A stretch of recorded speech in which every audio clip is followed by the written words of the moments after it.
Welcome to philosophy IQ. আজকে আমি এই ভিডিওর মাধ্যমে শিখাবো কিভাবে অবৈধ সাধ্যদোষ নির্ণয় করতে হয়। এর আগের ভিডিওতে আমি দেখিয়েছিলাম কিভাবে অব্যাপ্য হেতুদোষ নির্ণয় করতে হয়। তোমরা যারা সেকেন্ড সেমিস্টারে পড়ছো, যাদের ফিলোসফি সাবজেক্ট আছে, এই ভিডিওটি কিন্তু অবশ্যই তাদের জন্য। এখানে দেখো একটা উদাহরণ দেওয়া আছে। উদাহরণটাতে বলেছে যে রীতা গীতা নয়, গীতা একটি মেয়ে, সুতরাং রীতা মেয়ে নয়। তাহলে পরীক্ষাতে প্রশ্ন এরকম দেওয়া থাকবে আর বলবে এটার বৈধতা বিচার করো।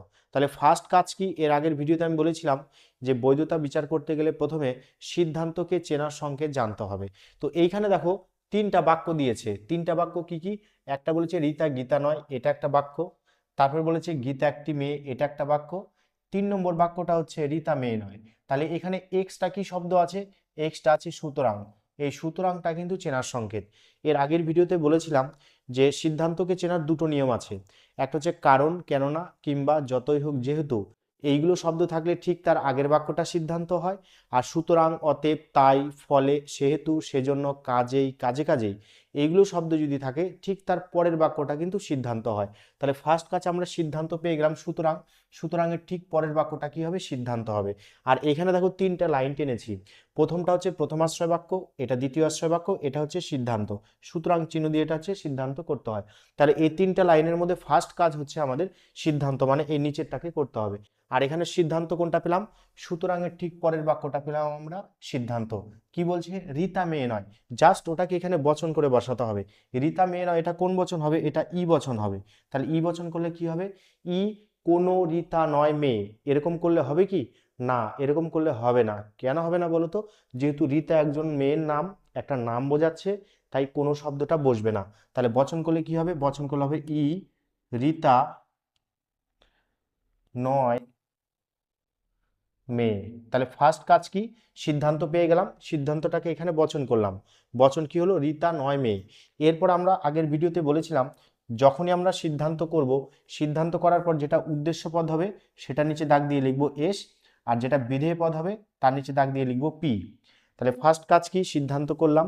সিদ্ধান্ত করে সিদ্ধান্তের উদ্দেশ্য পদ সবসময়ের জন্য এস হবে, আর বিধেয় পদটা কিন্তু সবসময়ের জন্য পি হবে। এরপর কি করতে হবে? এরপর হচ্ছে দ্বিতীয় আশ্রয় বাক্যটাকে বের করতে হবে। দ্বিতীয় আশ্রয় বাক্য মানে এই লাইনটাকে বের করতে হবে। দ্বিতীয় আশ্রয় বাক্যটাকে কিভাবে করব দেখে নাও। এই এস, এস মানে কি? রীতা। তো এই রীতা কোন লাইনে আছে? তাহলে এই লাইনটা তো কমপ্লিট হয়ে গেল, এই লাইনটা কিন্তু বাদ পড়ে গেল। এরপরে এসের সাথে যেটা মিল আছে সেটা কিন্তু হবে দ্বিতীয় আশ্রয় বাক্য। ওকে, এস মানে কি আছে? রীতা। রীতার কোন লাইনে আছে? এই লাইনে আছে না এই লাইনে আছে? তাহলে এখানে আছে রীতা গীতা নয়, ওটা হয়ে যাবে দ্বিতীয় আশ্রয় বাক্য। তাহলে দ্বিতীয় আশ্রয় বাক্য রীতা গীতা নয়, এটাও কিন্তু ই বচন হবে। ই রীতা নয় গীতা। তাহলে দ্বিতীয় আশ্রয় বাক্য হয়ে গেল। তাহলে এইদিকে দেখো এই বাক্যটাও কমপ্লিট হয়ে গেল, তারপরে এই বাক্যটাও কমপ্লিট হয়ে গেল। এরপর পড়ে থাকলো কি? এটা যেটা পড়ে থাকলো সেটাই হয়ে যাবে প্রথম আশ্রয় বাক্য। ঠিক আছে? তাহলে প্রথম আশ্রয় বাক্য কি? গীতা একটি মেয়ে। কোন বচন হবে? এটা কিন্তু এ বচন হবে। তো এ বচন দিয়ে কি করব? এ বচন দিয়ে কিন্তু সকল বসবে না। এ বচন যেহেতু সকল হয় দিয়ে করতে হয়, কিন্তু এখানে সকল বসবে না। কেন বসবে না? গীতা একটা মেয়ের নাম, ওই জন্য। তাহলে এই গীতা হয় মেয়ে। তাহলে এটা হয়ে গেল প্রথম আশ্রয় বাক্য। তাহলে তিনটা আমরা লাইন সাজিয়ে নিলাম। প্রথম আশ্রয় বাক্য হলো, দ্বিতীয় আশ্রয় বাক্য হলো, সিদ্ধান্ত হলো। আচ্ছা, প্রথম আশ্রয় বাক্যকে কিন্তু বলা হয় প্রধান হেতু বাক্য, এটাকে বলা হয় অপ্রধান হেতু বাক্য, এটাকে সিদ্ধান্ত বলা হয়। আবার এটাকে বলা হয় প্রধান যুক্তি বাক্য, এটাকে বলা হয় প্রধান অপ্রধান যুক্তি বাক্য, আর এটাকে বলা হয় সিদ্ধান্ত। ওকে, এইভাবে কিন্তু বিভিন্ন নাম আছে, এটাকেও খেয়াল রাখতে হবে। এরপর দেখো কি করব। তাহলে রিতার নিচে এস লিখেছি, তাহলে এই রিতার নিচেও কি লিখবো? এস লিখবো। মেয়ের নিচে পি লিখেছি, এই মেয়ের নিচে কি হবে? পি হবে।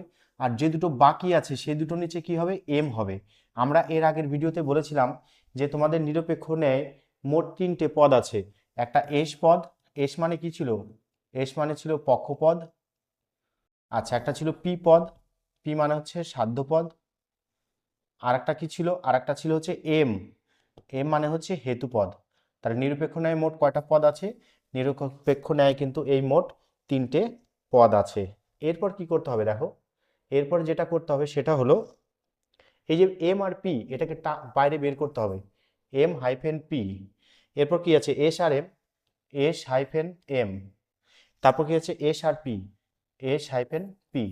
আর এখানে একটা কি করব, সুতরাং চিহ্ন দিব, যেহেতু সিদ্ধান্ত বাক্যটা, তাহলে এসপিটা হবে সুতরাং দিয়ে।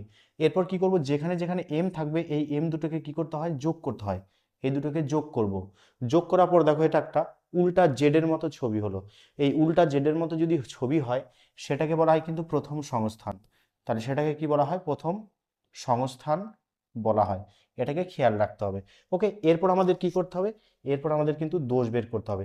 দোষটা কিভাবে বের করব, এর আগের ভিডিওতেও দেখেছিলাম যে দোষ বের করতে গেলে তোমার ব্যাপ্য অব্যাপ্যর নিয়মটা জানতে হবে। তো প্রথমে দেখো কি আছে, এটা এ বচন, এ বচনের এমটা কি উদ্দেশ্য পদ আর পিটা বিধেয় পদ। তাহলে এই এমটাই তো এখানে গেছে আর এই পিটা তো এখানে গেছে, তাই না?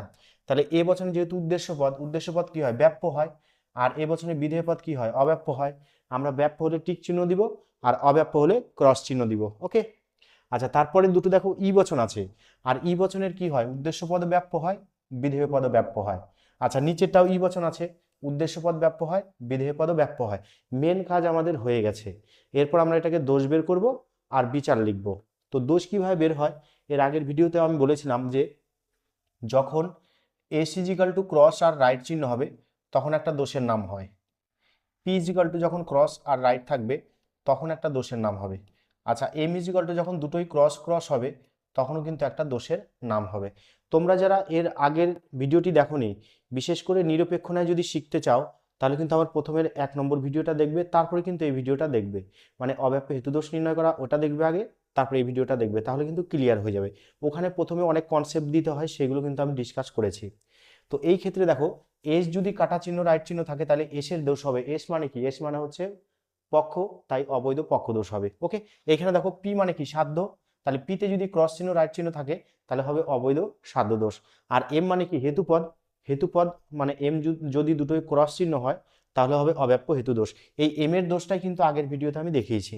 তো এখানে দেখো কোনটা মিলেছে, এস হচ্ছে ক্রস চিহ্ন রাইট চিহ্ন, এস কি ক্রস চিহ্ন রাইট চিহ্ন আছে, দেখো এস হচ্ছে এখানেও রাইট আছে এখানেও রাইট আছে, তাহলে এস এর দোষ হলো না, এটা বাদ। এরপর পি, পিতে বলেছে ক্রস চিহ্ন রাইট চিহ্ন, পিতে কি ক্রস চিহ্ন রাইট চিহ্ন আছে, হ্যাঁ এই যে দেখো পিতে এখানে আছে ক্রস চিহ্ন আর এখানে আছে রাইট চিহ্ন, তাহলে এই নিয়মটা এখানে কি ফলো করেছে, এখানে মিলে গেছে। তাহলে এর ব্র্যাকেটের মধ্যে কি ছিল, পি মানে কি, পি মানে হচ্ছে সাধ্য পদ, তাই দোষটার নাম কি হবে, অবৈধ সাধ্য দোষ। তাহলে আমরা কি লিখবো, দোষের নাম অবৈধ সাধ্য দোষ হবে। আমি এটাকে আরেকবার বলে দিচ্ছি, ফার্স্ট কাজ সিদ্ধান্ত করলাম, দ্বিতীয় আশ্রয় বাক্য করলাম, প্রথম আশ্রয় বাক্য করলাম। তারপর যখনই দোষ বের করতে যাব, দোষ বের করতে গেলে কিন্তু এই সংস্থানের ছবিটা আঁকতে হবে। এমপি এস এম এসপি করলাম, তার এম এম এর যোগ করার পর একটা সংস্থানের ছবি হলো, সেটা কিন্তু আমরা নিচে লিখে দিলাম হলো। এরপরে আমরা কি করব, এরপর ব্যাপক নিয়ম অনুসারে এগুলোকে ক্রস চিহ্ন রাইট চিহ্ন দিব। তারপর আমাদের এই যে যে তিনটা রুলস ছিল সেই তিনটা রুলসে কিন্তু মেলাবো। এস এর ক্ষেত্রে দেখলাম মিলল না, এম এর ক্ষেত্রেও কিন্তু মেলে নাই, এম এ কি দুটো ক্রস ক্রস আছে, দেখো দুটো রাইট আছে, তাহলে এম এর দোষও হয়নি। লাস্টে কি, পিতে আছে ক্রস চিহ্ন রাইট চিহ্ন, পিতে ক্রস চিহ্ন রাইট চিহ্ন আছে। আর পি মানে কি, একটু আগেই বললাম, পি মানে হচ্ছে সাধ্যপদ, তাহলে দোষটার নাম কি হবে, অবৈধ সাধ্য দোষ হবে। ঠিক আছে, এরপর দেখো যখন দোষ হয়ে গেল তখন এর কি করতে হবে, বিচার করতে হবে। নিরপেক্ষ ন্যায় যদি দোষ বের হয় তাহলে তার কি করতে হয়, অবশ্যই তার বিচার বের করতে হয়। ওকে, দেখো বিচারটা কিভাবে হবে দেখে নাও।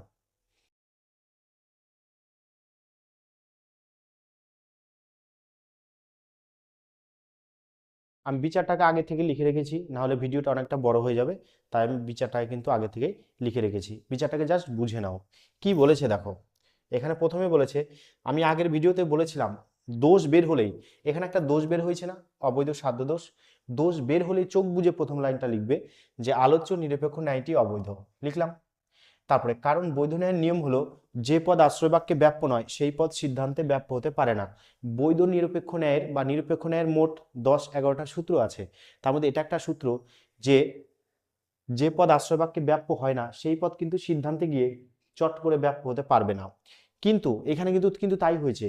কিন্তু আলোচ্য যুক্তিটিতে সাধ্যপদ, সাধ্যপদ কোনটা, সাধ্যপদ মানে তো পি, পিতে কি আছে, মেয়ে আছে না, পিতে কি আছে, মেয়ে আছে, তাই লিখলাম কিন্তু কিন্তু আলোচ্য যুক্তিটিতে সাধ্যপদ মেয়ে প্রথমাশ্রয় বাক্যে, দেখো প্রথমাশ্রয় বাক্য এটা, প্রথমাশ্রয় বাক্যে ব্যাপ্য না হয়ে, তাহলে প্রথমাশ্রয় বাক্যে কি ব্যাপ্য হয়েছে, ক্রস চিহ্ন হয়েছে, মানে অব্যাপ্য হয়েছে। তাহলে প্রথমাশ্রয় বাক্যে ব্যাপ্য না হয়ে সিদ্ধান্তে কি হয়েছে, ব্যাপ্য হয়েছে। দেখো সিদ্ধান্তে গিয়ে এটা টিক চিহ্ন হয়েছে, সিদ্ধান্তে কেন গিয়ে টিক চিহ্ন হয়েছে, যেহেতু ই বচনের বিধেয় স্থানে আছে।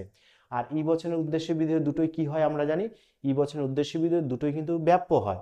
তাই বলছে না হয়ে সিদ্ধান্তে ব্যাপ্য হয়েছে, তাই যুক্তিটিতে কি ঘটেছে না অবৈধ সাধ্যদোষ ঘটেছে। এইটুক লিখতে পারলেই কিন্তু তোমাদের পরীক্ষাতে 3 নম্বর পেয়ে যাবে।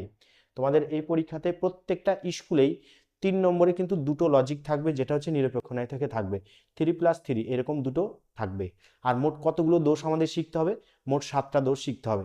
এর আগের ভিডিওতে আমি একটা দোষ শিখিয়েছি, এই ভিডিওতে আমি আর একটা দোষ শিখালাম, এরপরে কিন্তু আমি আর ভিডিওতে অন্য দোষগুলো দেখিয়ে দিব। তোমরা যারা প্রথম থেকে শেষ পর্যন্ত ভিডিওটি দেখলে অবশ্যই তাদের অসংখ্য ধন্যবাদ।